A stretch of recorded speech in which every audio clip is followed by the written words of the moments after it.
Hey, Cyndilu, back here twice in one day. Can you believe it? And I'm going to be back here again tomorrow again with Volicia Tool, who I talked to earlier. So go check out that video if you want to know what that's going to be about tomorrow.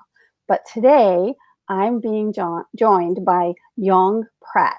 Now, I have interviewed her before, but today it's actually an assignment for a course that we're doing, and we're having a ball with it. But in case you've never met me before, my name is Cyndilu, and I'm the founder of Be Bold You, where we help people to take life's twists and turns and make them into something beautiful to help you to live out loud and be bold you. And Yong, I would love for you to say your little young creators spiel so that you can introduce yourself a little bit better to people. Sure. Hi, everyone. I'm Yong Pratt, and I'm the chief dreamer and podcaster at Our Young Creators. So I turned a 17-year performing arts studio business into an online business in January of this year because I'm really passionate about helping people to harness the power of technology and to start bonding over our devices and the time we're spending there. Because one of the questions I get most frequently is, how do I get my kids off of their devices? And I always have to turn it back around and say, I don't think that's the right question. They have a desire to be on their device. There's a reason they want to be there. So if we can take that desire to be there and match it up with some skill development so they can start creating their own stories, sharing what they do with the world, and making their own difference in the world at a young age, I think if we can make that happen, we are going to be living in an incredible, incredible world. That is such a great way to look at it. One of the things that I do the most is to help people flip their perspective around. So that is so fitting that you did that exact thing with people. Mm-hmm. So I'm just going to do some questions that are just getting to know you a little bit better. So how did you get started in dance and performing arts? So it's an interesting story. I didn't take dance when I was a little kid, and in high school we had a little dance team, and I thought it was, a big deal. And then I look back at videos, I'm thinking, that really was nothing to do with dance. It was very much a drill team with, being on the field with the band, doing things, right face, about face, all those faces, right? And so when I set off to go about looking for colleges and going on this journey, I knew I wanted to leave the town that I grew up in because there really weren't any activities that I, were available. There were some all sports related, and that definitely was not my cup of tea at all. I didn't enjoy any of those things. So when I went off to college, I actually went to a school that I didn't know anyone at, and I did it intentionally because I wanted to be able to go write my own story and be who I really felt like I was, but I couldn't be at home, if that makes sense. I felt like I was not living a lie, but I wasn't living up to what I knew was sort of inside, that I needed to go explore. So when I went to college, one of the requirements was to take an arts class. And so in the list of classes was modern dance. And so I thought, this sounds interesting. I don't really know what this is. And so I jumped into this modern dance class, and fast forward to the first day, it was like probably just a couple of weeks after I graduated. I just really wanted to get out of town and be on my own. So I go into this class, and everyone is dressed in, leotards, and, and here I come walking in with my shorts and my t-shirt because I, of course, have no idea what you're supposed to wear to a modern dance class. So I remember almost panicking and wanting to leave because it was such a foreign environment to me. I had never been around people who were in leotards and tights, and, and they wore their tights on the outsides of their leotards, not underneath like ballerinas do. And so I just thought, maybe I've just made a mistake, and so we're in this class and we're doing these things, and the instructor is saying things to me like, I want you to move across the floor like a sack of sugar. And I thought, oh my, how does sugar move? And to me, it's this inanimate object. So how on earth do I depict this on my body and make it happen? So we go on, and we have to be like pouring molasses and all these different food things, oddly enough. And I'm thinking, Oh no, how do you pouring molasses. qualify or quantify these things on your body?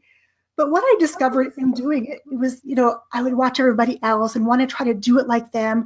But then that didn't work for me, because some people, what they came up with, I thought, whoa, that was totally unexpected.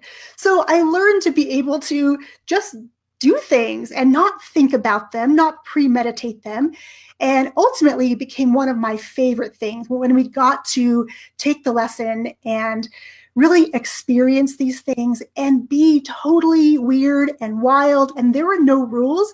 And it felt like heaven to me. So that was really my first taste of getting into dance. And, when I went to college, I had no intention of pursuing a career in dance because in my mind, I thought, there's no way I can make a living doing that. The poor starving artist thing, because I was on a mission. I went to school to go be a doctor and go save the world. And that turned out not to be the right path for me. I thought it was. But when I look back at the situation, it was really about, that's what I had declared at a pretty young age. That's what my parents thought I was going to do. And they were so proud of that. And, they're telling their friends I'm going to medical school and doing all these things. So I didn't want to disappoint them. So I did kind of the unthinkable. After my first year of college, after traveling and performing and doing a ton of amazing things in the dance world, I moved. I left the school because I thought, I'm not doing very well academically because having 7:30 a.m. chemistry class is not very conducive to 11:30, 12 p.m. rehearsals in the theater. Like it was not a good match for sure. And so my grades weren't the best. So I decided, you know what? I'm going to swear off dancing. I'm just going to stop because obviously it's interfering with my studies. I'm not doing well. I'm not staying on track. So I'm just going to change schools and swear off dancing. So I moved back in state, went to a college in Reno. And when I went to go visit, the dance instructor there had planned out this beautiful curriculum about, okay, here's what you're going to take this year and next year. And then when you graduate, you'll have your major in dance. And I said, no, I won't, because I'm not going to major in dance because that is not responsible of me to do that. So I just took classes for fun. And for a while, I actually didn't even dance because I thought I needed to close that door to open the next door for this medical school experience. But what I quickly discovered is that I was more miserable than ever. I was lonely. I was sad because all of my friends had been dancers and we spent hours together. So all of a sudden to not have that community or that outlet to express myself and, express or get out the pent up energy from, organic chemistry classes in my head. It was just a good outlet that I no longer had. So I returned to dance pretty quickly after I got there. And then, I got to do some amazing things with dance in my life. So do you have a favorite dance style? Sure, you had to learn more than just modern dance. That was your introduction, but you would have learned other dance styles in college and university? Yes. So, it's interesting to think back now because really my first foray into dance was modern dance. And what I loved most about it was that it was weird, that it was okay to not look like everybody else. It wasn't like ballet where we had to be like all the same and our heads were faced the same and, pinned up and proper in our ballet buns. It was this idea about feeling the ground with our feet and being connected to Mother Earth and being primal, I guess is probably a good word. I had jazz and I had tap and all these other classes, but there was never anything else that allowed me to feel like I was in the right space than modern dance. Okay, so that became your first one and your love. Yes, absolutely. So tell me about running dance studios and teaching dance classes. How did that happen? So another interesting story. So after I transferred to UNR, I graduated, then I decided to do something else kind of strange and crazy. I packed up my bags, I packed a suitcase and a backpack, and I left for a year to go travel and perform around the world with people. And so I got to do that. And, when I came back from there, I was thinking I'm going to go to graduate school and do all these things. But in the meanwhile, there was an opportunity to move back home for a year to work for AmeriCorps, which is the Domestic Peace Corps kind of thing. And I went to go to work for a local Indian Band Council as a health educator and a grant writer. So I'm thinking that's my path. Like, that's what I'm doing. I'm still, staying in this health medical field. I had already realized med school was not for me, but I still was in this realm of health and wellness. And so I'm doing this job, and I'm getting, again, this feeling of being kind of cagey, because I felt like there was nothing, again, for me to express my talents. I called the one studio in town. Actually, there were two at the time, and I asked them both if I could come and take classes. And they didn't laugh at me. However, the tone of their voice really told me that, I don't really think you want to do that. So I did the next best thing, and that is I approached my local community college and said, I have this experience. I did this professionally. I've traveled around the world. I would really just love to teach what I know, because I have to put myself back in that world. And to my surprise, they said yes. So there you were. After teaching adults for a while, they kept asking if I could do something with their kids. And so with repeated requests, it kind of became the reality. There was a studio in town, closing their doors. These parents were asking me. And so all these things kind of fell into my lap. And again, I did not expect it, because I was only planning on staying in this town for 1 year before I went back east to graduate school. Then I opened the studio, and really for 17 years of my life, I've been teaching kids. And, through the years, we added music lessons and martial arts classes and acting, and really all of the different kinds of performing arts you could do. We had them all under one house. And so that was a really fun experience to bring on people to teach things I didn't really know anything about. It was definitely one of those trust activities where I had to say, I know nothing about playing the violin. I understand I can help you teach kids better, because that's what I love to do. But as far as the pedagogy and the actual lessons, it's on you. And so that was something weird for me, to be able to let go of all the control and start bringing people into the fold. And really, it actually ended up being such a beautiful place, because we had all these different activities happening. Parents were, the karate parents were talking to the dance parents, and the music parents were talking to the acting parents. And, before I knew it, we had this huge place, the go-to place, which was so fun. And so over the past couple years, I have been intentionally scaling down, and I got all the way back to dance and music. And then I got rid of the dance, because I just was feeling like I was needing to do something else. Not that I didn't love what I was doing, or love the kids, or just love being with them and seeing them grow, but I really just felt like there was something else I was supposed to be doing.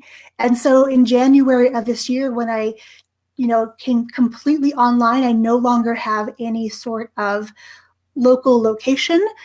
It's been an interesting process to go through that emotionally, mentally. Mm-hmm. But what I love is that even though now I'm working in technology and not the arts, the lessons that I'm helping the kids and the parents and the adults I work with learn are sort of universal life principles. It's really about finding that special thing within each of us and being able to share it in a big way. That is amazing. What a story. So tell me when technology became an interest to you.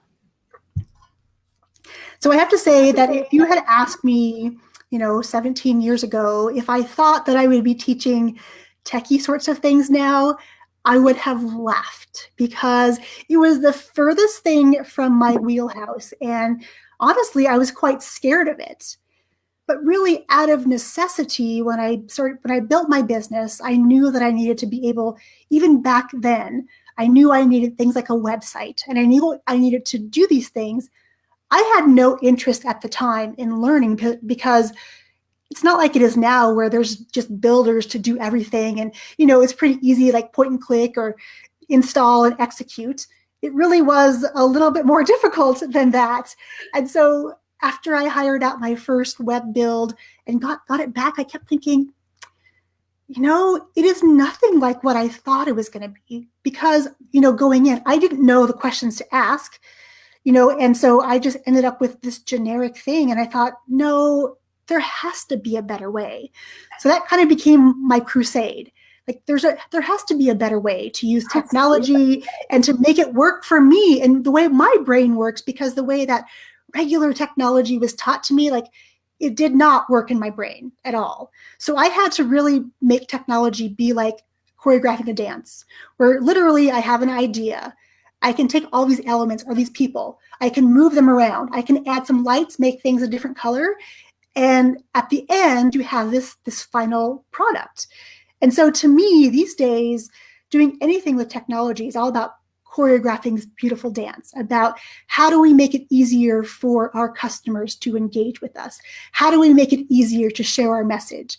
And it really is just, moving all these parts, tweaking them every once in a while to see if we can do it even better, and then teaching all those tweaks to other people.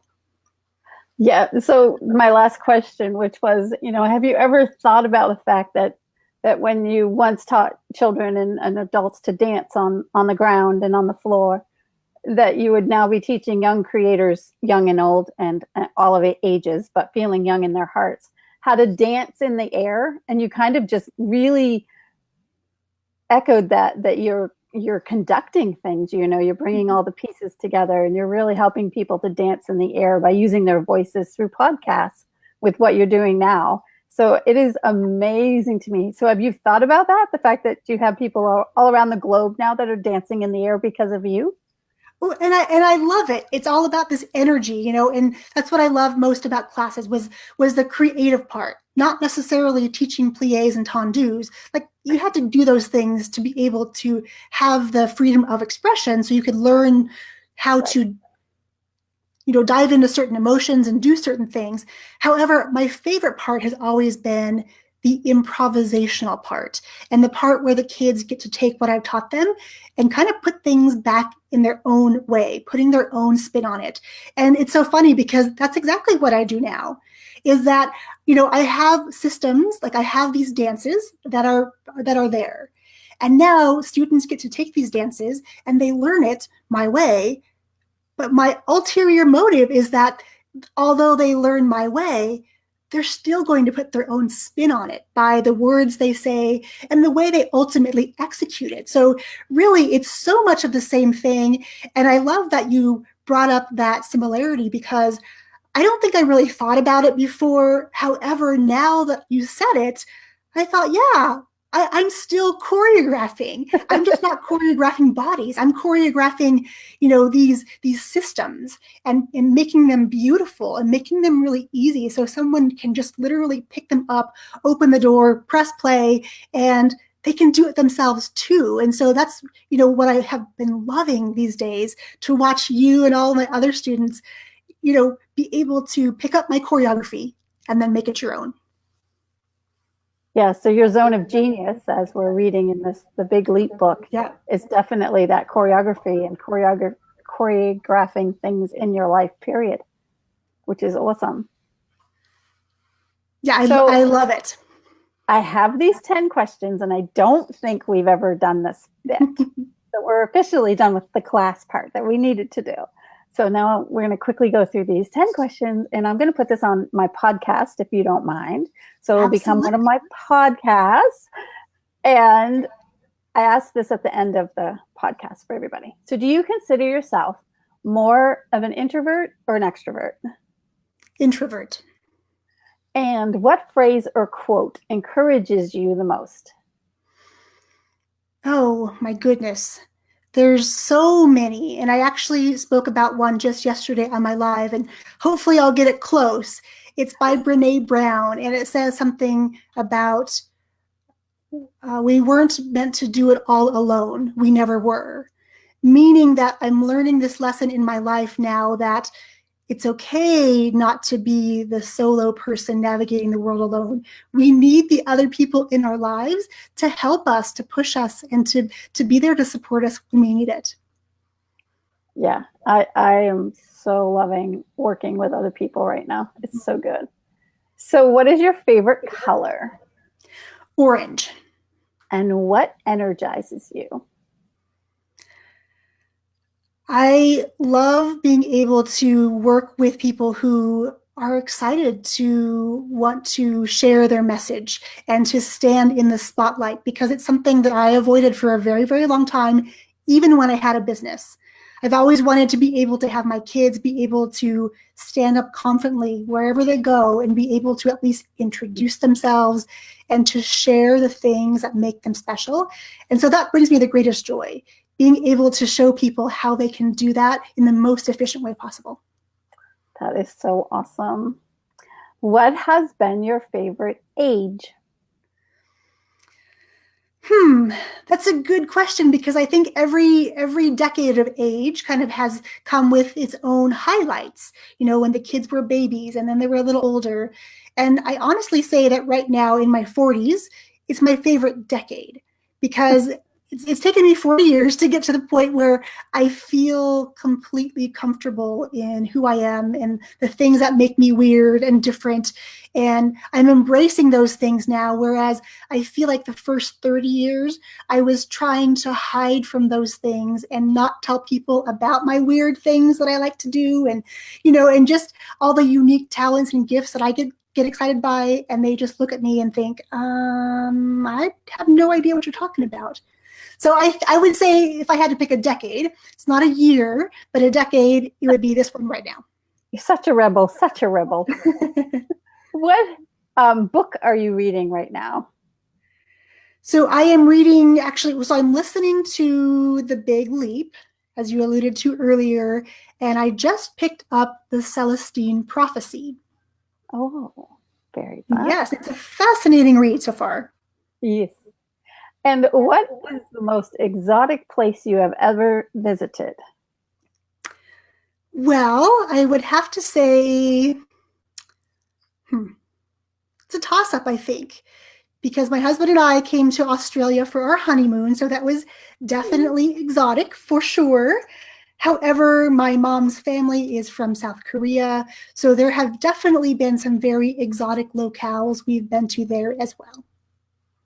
Very cool. Do you create to live or live to create?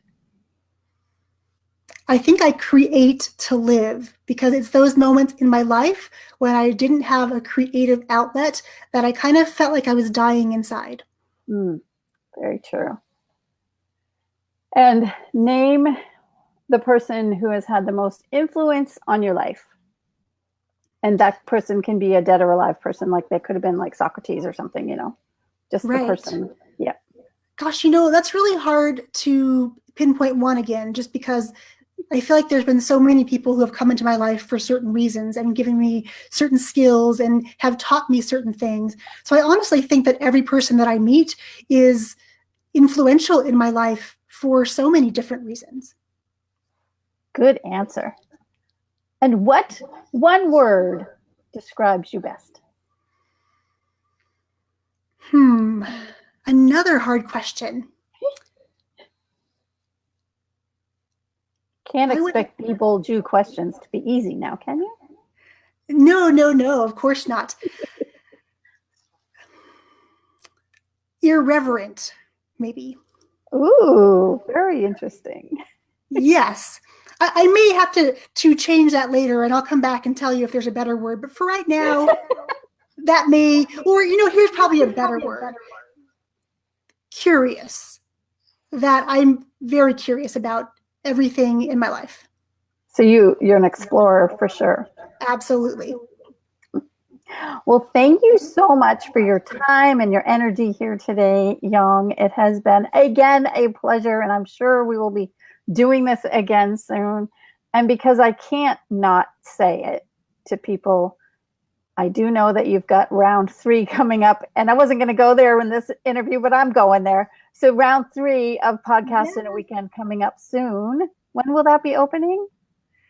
Yeah, so the class kicks off on November 9th. And so we will open registration for round 3 next week. So if you're someone watching or listening that thinks a podcast could be something you could use to share one of your gifts, one of your talents, or to help encourage a child in your life to do the same, Podcast in a Weekend is definitely such a fun experience for me as the instructor.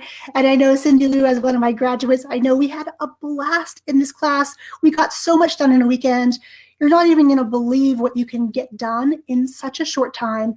And then at the end, walk away with a podcast. And so much more. I'm still amazed at how much more I got out of it. So that's going to help me now with, because you asked me to do a, what do they call? Testimonial video. And I didn't know what I was going to say, but it's the so much more that I'm definitely going to talk about. So people can watch for that later. But anyway, thank you again so very much. And if anyone, wants to do podcasting and you want to do it, and it's very, very, your time is limited, she shows you a fast, quick way to do it.